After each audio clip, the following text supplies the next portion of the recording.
La première lettre de Pierre, 1er Pierre chapitre 1, de la part de Pierre, apôtre de Jésus-Christ, aux élus de Dieu, dispersés comme des étrangers dans le Pont, la Galatie, la Cappadoce, l'Asie et la Bithynie. Dieu le Père vous a choisi selon sa décision, et son Esprit vous a rendu saints. Vous avez obéi à Jésus-Christ, et vous avez été aspergés de son sang.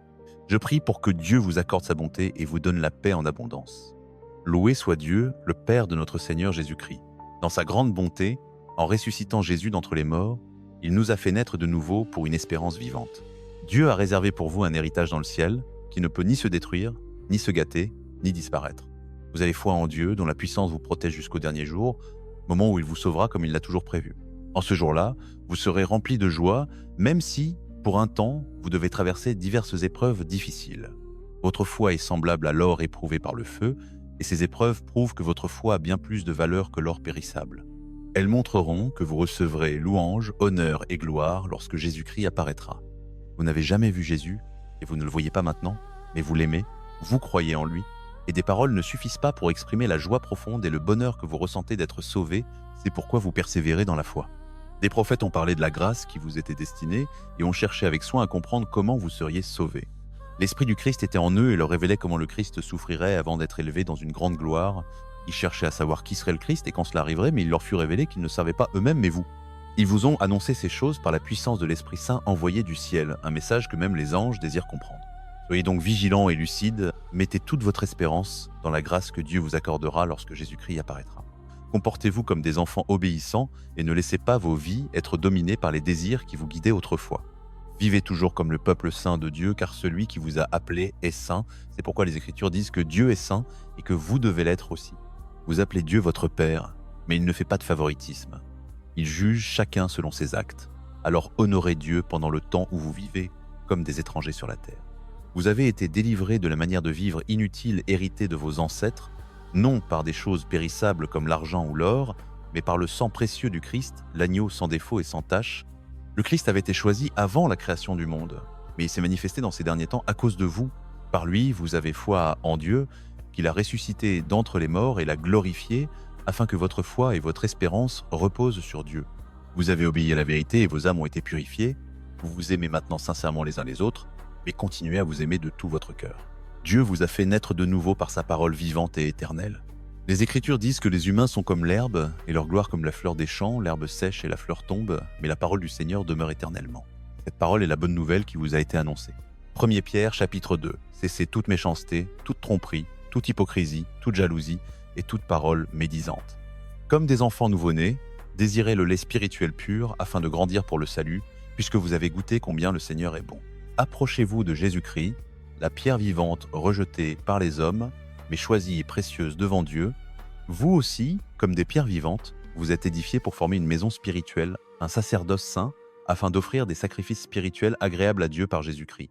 Car il est écrit dans les Écritures que Dieu place en Sion une pierre angulaire, choisie et précieuse, et que celui qui croit en elle ne sera jamais déçu. Cette pierre est précieuse pour vous qui croyez, mais pour ceux qui refusent de croire, elle est la pierre rejetée par les bâtisseurs, est devenue la pierre principale, une pierre d'achoppement.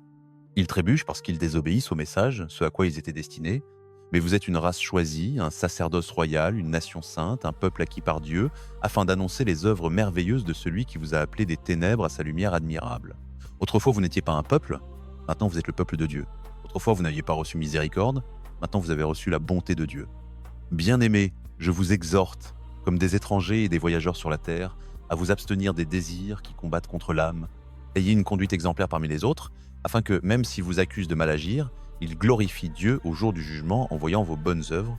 Soumettez-vous à toute autorité humaine à cause du Seigneur, que ce soit à l'empereur qui détient le pouvoir suprême, ou au gouverneur envoyé par lui pour punir les malfaiteurs et approuver ceux qui font le bien. Dieu veut, par votre conduite droite, réduire au silence les ignorants et les insensés. Vous êtes libres, mais ne vous servez pas de votre liberté comme d'un prétexte pour faire le mal, car vous êtes les serviteurs de Dieu. Honorez tous les êtres humains, aimez le peuple de Dieu, craignez Dieu et respectez l'empereur. Serviteurs, obéissez à vos maîtres, avec un profond respect, non seulement à ceux qui sont bons et bienveillants, mais aussi à ceux qui sont durs. Dieu accorde sa faveur à ceux qui supportent injustement la souffrance par fidélité envers lui. Il n'y a aucun mérite à être puni pour une faute commise, mais Dieu vous bénit si vous souffrez pour avoir fait le bien. C'est à cela que vous avez été appelés, car le Christ a souffert pour vous, vous laissant un exemple afin que vous suiviez ses traces. Il n'a pas commis de péché et aucun mensonge n'a été trouvé dans sa bouche. Injurié, il ne rendait pas l'injure, souffrant, il ne faisait aucune menace, mais s'en remettait à celui qui juge avec justice. Il a porté nos péchés dans son corps sur la croix, afin que, morts au péché, nous vivions pour la justice. C'est par ces blessures que vous avez été guéris. Vous étiez comme des brebis égarées, mais maintenant vous êtes revenus vers celui qui est votre berger et le gardien de vos âmes. 1 Pierre chapitre 3. Femmes, soyez soumises à vos maris, afin que, même si certains refusent le message, ils soient gagnés sans parole par la conduite de leurs épouses, en voyant votre respect envers Dieu et la pureté de votre vie. Ne cherchez pas votre beauté dans les coiffures sophistiquées, les bijoux en or ou les vêtements luxueux, mais dans la beauté intérieure d'un esprit doux et paisible qui a une grande valeur devant Dieu.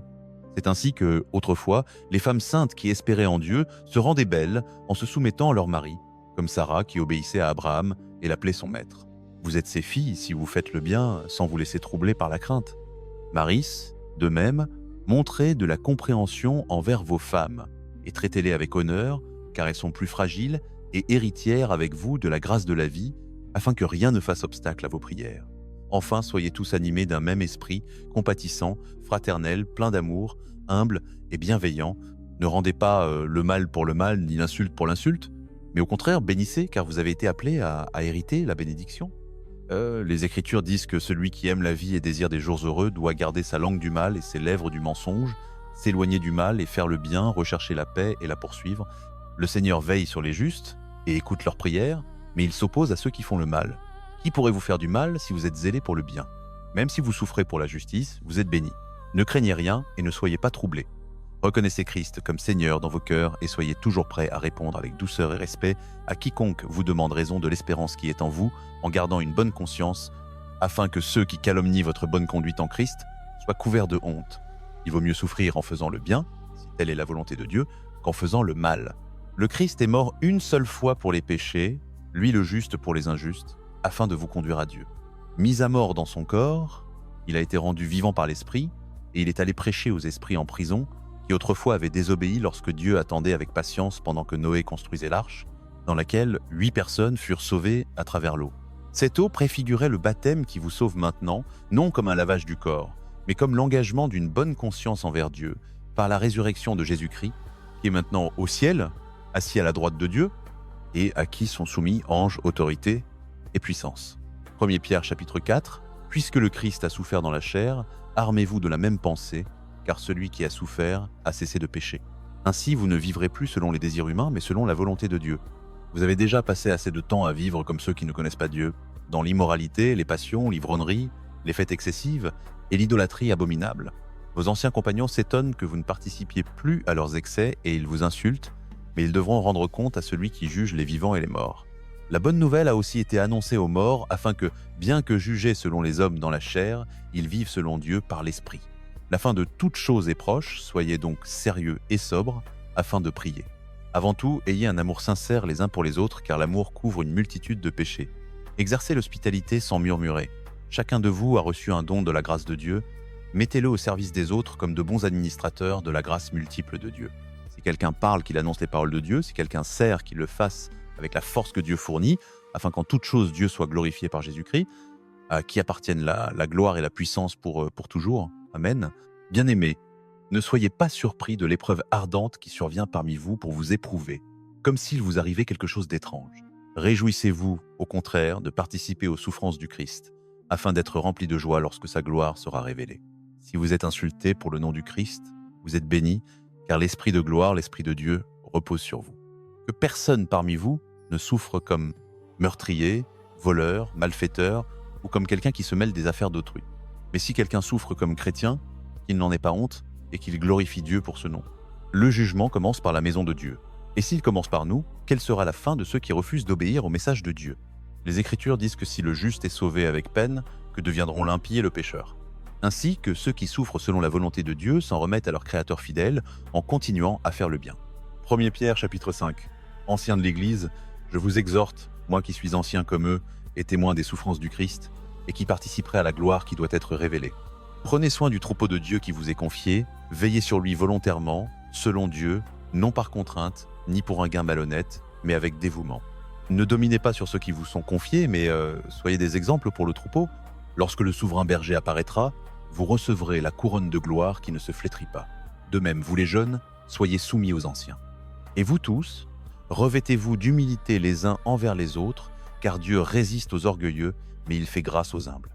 Humiliez-vous donc sous la puissante main de Dieu, afin qu'il vous élève au moment convenable. Déchargez-vous sur lui de tous vos soucis, car il prend soin de vous. Soyez sobre et vigilant, votre adversaire le diable rôde comme un lion rugissant, cherchant qui dévorer. Résistez-lui avec une foi ferme, sachant que les mêmes souffrances sont imposées à vos frères dans le monde. Le Dieu de toute grâce, qui vous a appelé en Jésus-Christ à sa gloire éternelle, après que vous aurez souffert un peu de temps, vous rendra parfait, ferme, fort et inébranlable. À lui soit la puissance pour toujours. Amen. J'ai écrit brièvement par l'intermédiaire de Sylvain, que je considère comme un frère fidèle dans le Seigneur, pour vous exhorter et vous attester que telle est la véritable grâce de Dieu, dans laquelle vous demeurez ferme. Les croyants qui sont à Babylone, également choisis par Dieu, vous saluent, ainsi que Marc, mon fils. Saluez-vous les uns les autres par un baiser fraternel. Que la paix soit avec vous tous qui êtes en Jésus-Christ.